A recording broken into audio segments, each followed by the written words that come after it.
You stand on a city street corner, you pull out your phone, you tap a piece of glass a few times, and seemingly by magic, a 2-ton machine arrives in exactly 4 minutes to take you home.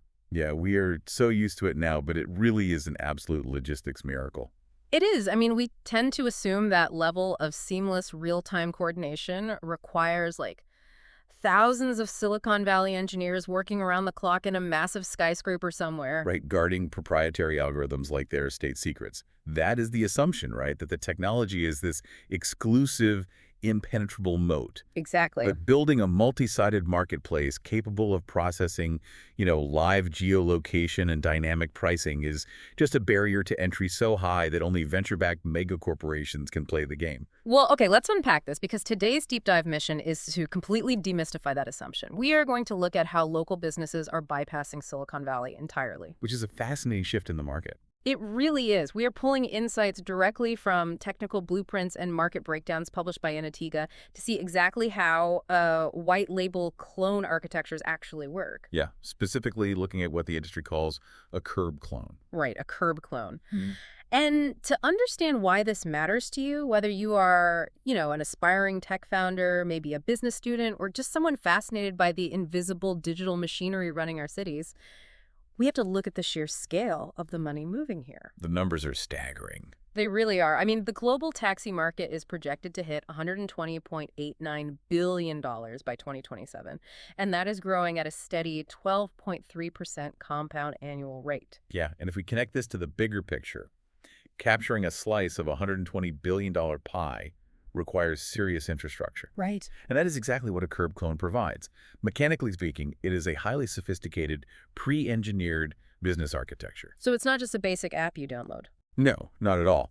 It is either a ready-made or a custom-built application suite that replicates the entire feature set, the operational functionality, and the business logic of established ride-hailing services like Curb. I see. You aren't just buying an app. You are buying the underlying database schemas, the server load balancing logic, and the user interface design, all bundled together. It kind of reminds me of the fast food industry, actually. Oh, how so? Well, if you want to open a burger joint, you don't necessarily lock yourself in a kitchen for 5 years inventing a brand new type of spatula, right?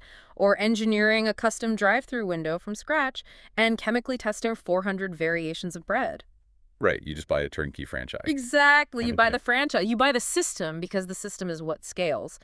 But looking at that massive market projection we just mentioned, I do have to push back a little on the business viability of doing this today. Okay, what do you mean?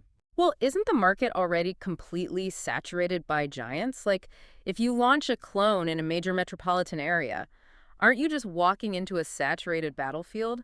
How does a newcomer even survive? That is a great question. But the target demographic outlined in our source material isn't actually trying to fight a global war. Oh, they aren't. No.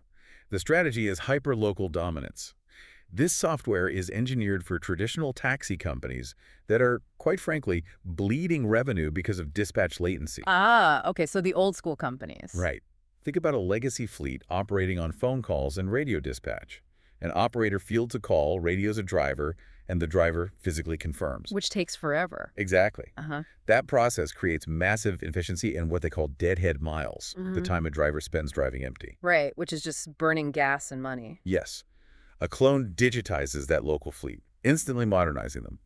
It is also designed for entrepreneurs targeting niche transportation, like non-emergency medical transport or exclusive airport shuttles. Areas where the big guys aren't really focusing. Right, where the global giants simply don't have the specialized regulatory clearance or the local relationships. Okay, that makes total sense. So they are leveraging their existing local regulatory moats, like the licenses, the municipal relationships, the physical vehicles, and combining them with off-the-shelf modern tech. Exactly. The fleet already did the hard part of acquiring the assets. Right, and the source explicitly highlights this trust factor, which I found really interesting.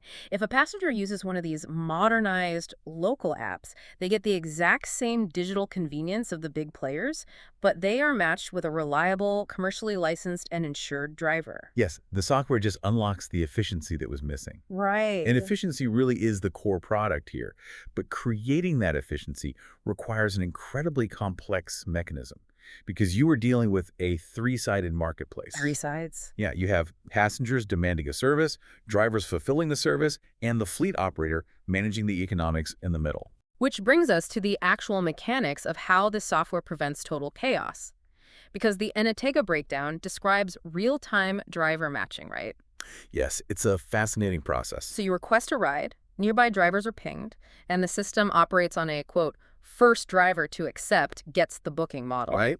But wait, if I'm standing outside a concert venue and 3 drivers are all within 1 mile, and 2 of those drivers tap accept at the exact same millisecond, how does the system not double book the ride and just completely break down? That is exactly where database concurrency control comes in. Concurrency control. Okay, break that down for us. So when the passenger requests a ride, the system creates a unique transaction ID. Okay. When those 2 drivers tap, accept simultaneously, the server processes the requests asynchronously. The first request to hit the database instantly places a lock on that specific transaction ID. A lock. Okay, so it claims it. Exactly. The second request, arriving perhaps 2 milliseconds later, hits that lock and is automatically rejected by the server. Oh, wow. And that prompts the app to tell the second driver, hey, the ride is no longer available. So the software is just constantly resolving these micro collisions in the background millions of times a day. Yeah, it has to. Yeah. That underlying logic is what powers the 3 distinct user experiences, starting with the passenger app. Right, the passenger app. And we know the basics there, multi-language support, multiple payment gateways via wallet or card or cash. But the heavy lifting really seems to be the live tracking, right? Oh, absolutely. Like the map interface that actually shows the car turning the corner on your screen. How does that actually work without draining your battery in 5 minutes? Well, live tracking relies on a technology called WebSockets. WebSockets. Yeah. Traditional apps use what's called polling. That means the app asks the server every 5 seconds, hey, where's the car now? Where's the car now? Which sounds super inefficient. It is. Polling drains battery life and creates this jerky, lagging map experience. Right, where the car just teleports down the street. Exactly. But WebSockets create a persistent, open connection between the passenger's phone, the server, and the driver's phone. Data flows continuously in both directions. But it's an open pipe. Yes, an open pipe. That is why you see the car icon move smoothly in real time. It is a constant stream of geolocation data. That is wild. And that real-time connection also powers the driver app, right? The source points out specific features designed to empower the driver, like the earnings dashboard and Google Maps API integration for navigation. Yes, those are crucial for the driver experience. But the availability toggle, the ability to go online or offline with a simple swipe, that is fascinating from a behavioral design perspective. It really is. It gives the illusion of total autonomy. Exactly. It feels like you're your own boss, but the underlying system actually uses push notifications and earnings targets to psychologically incentivize drivers to stay online during peak demand hours. Yeah, the driver's interface is entirely optimized to keep their eyes on the road and reduce the friction of accepting the next job. But, the true engine room, the entity actually pulling the strings of both the passengers and the drivers, is the admin dashboard. It's basically mission control. Mission control is exactly the right framework. This is where the local entrepreneur actually manages the ecosystem. What can they actually do from there? Well, for example, the admin dashboard utilizes geofencing.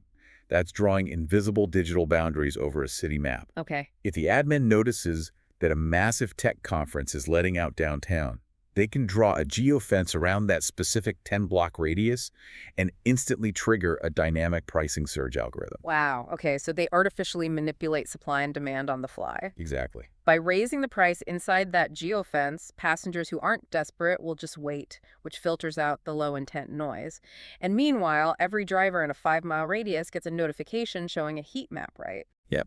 And that ends up flooding that specific 10-block area with available cars to meet the high-paying demand. That is so smart. And the system handles all the math. Oh yeah, the algorithm calculates historical traffic data, current active users in the app, and the density of available drivers, and it adjusts the fare multiplier in milliseconds. Unbelievable. And the admin also handles the less glamorous but equally vital tasks from that dashboard. Verifying driver compliance documents for safety, managing payout gateways, auditing trip logs if there's a dispute. Okay, but building a system capable of processing millions of geolocation, pings a minute, executing WebSocket connections and calculating dynamic pricing algorithms, that introduces a massive financial and architectural hurdle. It's a huge undertaking, yes. The source lays out two paths to acquire this tech. You can either buy a ready-made clone or commission a custom-built one. Now, we usually assume renting software is the smart, lean way to go, right? Generally, yeah. That's the startup mindset. Right, because the ready-made option launches in days and is incredibly affordable. Why would anyone ever choose the custom route if they can just launch next week for cheap? It is incredibly tempting for a startup with limited capital. I'll give you that.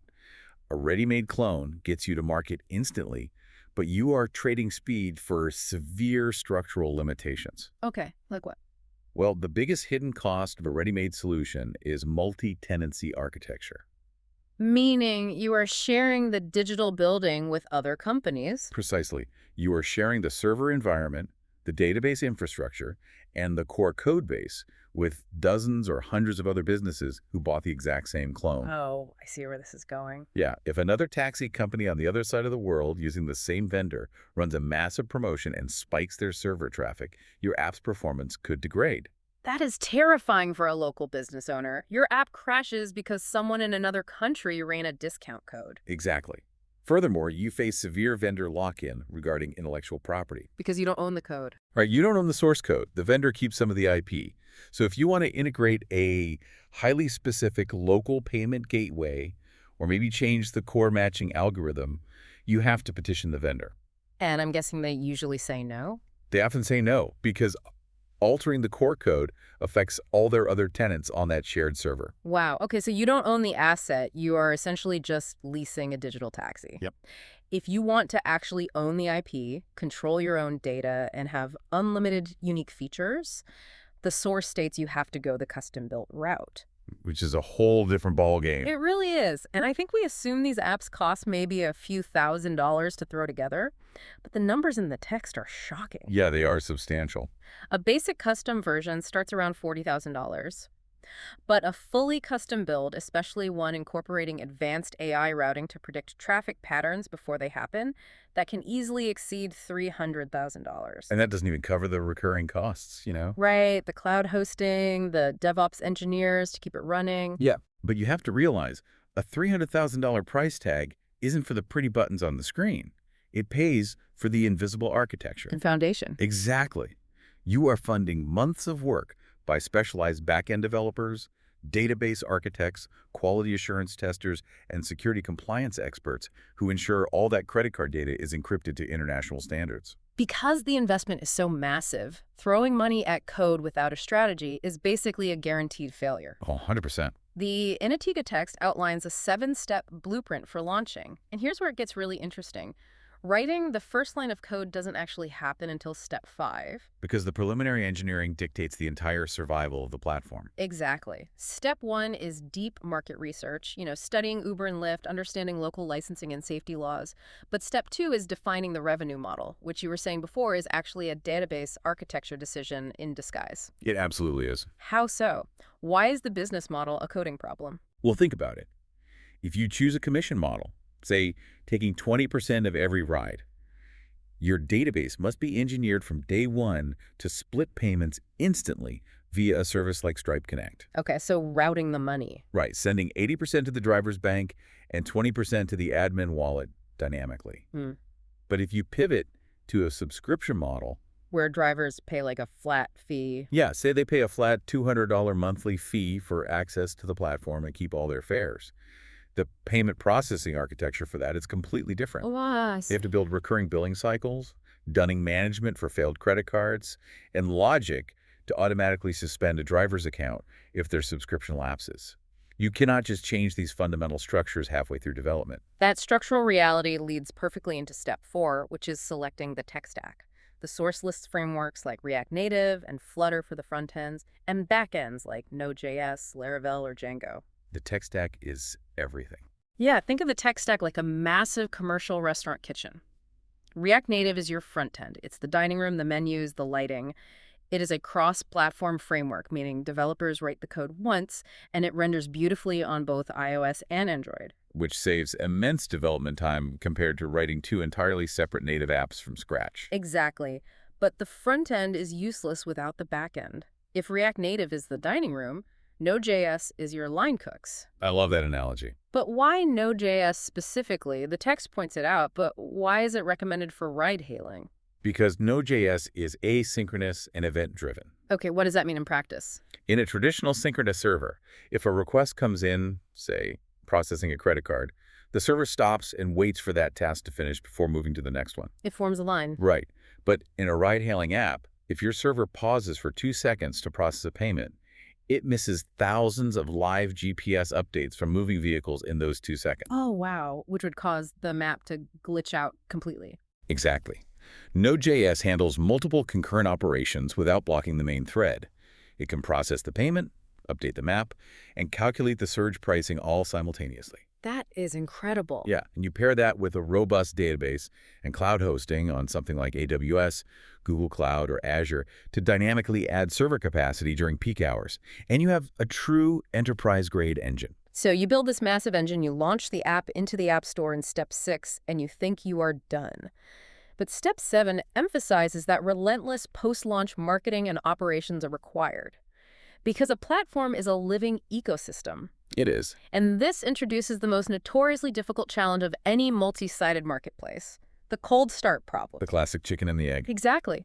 A passenger downloads the app, opens it, and sees 0 cars available. What do? They delete it immediately. Of course. Meanwhile, a driver downloads the app, goes online, and sits in an empty parking lot for 3 hours with no ride requests.